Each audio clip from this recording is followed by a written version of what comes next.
Garcetti. Thank you very much.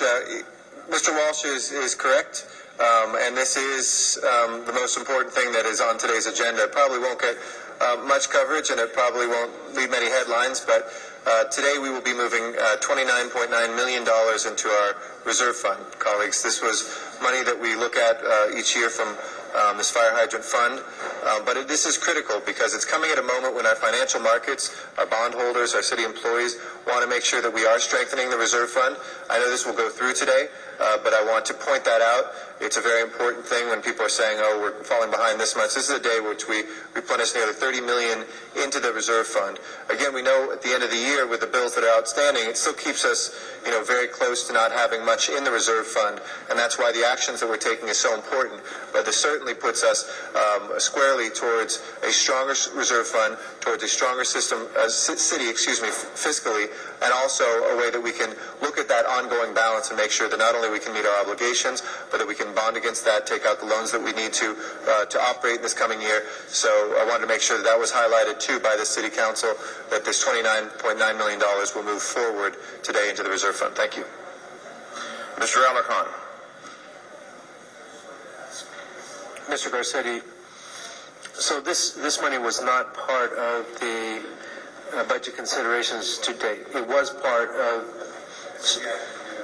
so is that a new 29.9? So it's not new money found. No. It's not saving any jobs that were previously considered. Well, it depends what we do with our reserve fund at the end of the year. So absolutely it could, but we want to make sure obviously we have a robust, for saving jobs long term, a robust reserve fund, and some of that reserve fund will be used this year, I'm sure, to save jobs. So it does. So the only thing we're doing here is something different than what we've done in the past. We're taking money out of this fund that would normally go for fire hydrant maintenance, and we're putting it into the reserve fund. I believe it was anticipated. It wasn't that it just came out of nowhere. So I wouldn't. You could ask the CEO and see. Yeah, is the CEO? I just want to get a sense of whether we're ahead of the game or whether we're where we were a month ago. I'm just saying this for the public. Huh? Yeah. No, I understand. CAO and the CLA. This money actually was programmed in the budget to part of funding the reserve. We programmed in the budget that was presented just a few weeks ago.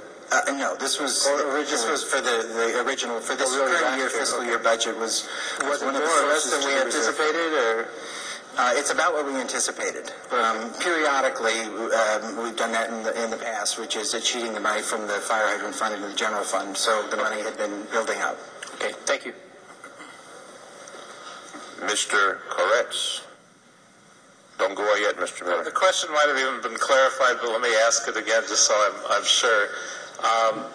We were anticipating if we did nothing, we'd wind up with around $30 million in our reserve at the end of the year if we did nothing remarkable to get ourselves out of this crisis. Was this part of that $30 million? So in other words, if we weren't taking this, we'd be at around zero at the end of the year, borrowing? That's exactly right. Barring any other problems. So this is nothing that's new. It's all been anticipated to get us to where we were. And if it wasn't happening, we'd be in deeper trouble than we already anticipated. Okay. So in other words, we're not going to have 60. We're going to be lucky to have 30.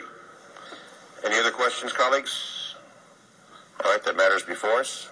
Open the roll, close the roll, tabulate the vote. 13 ayes. Next item, please. Item 11, called special by Councilmember Garcetti. Mr. Garcetti, number 11, sir.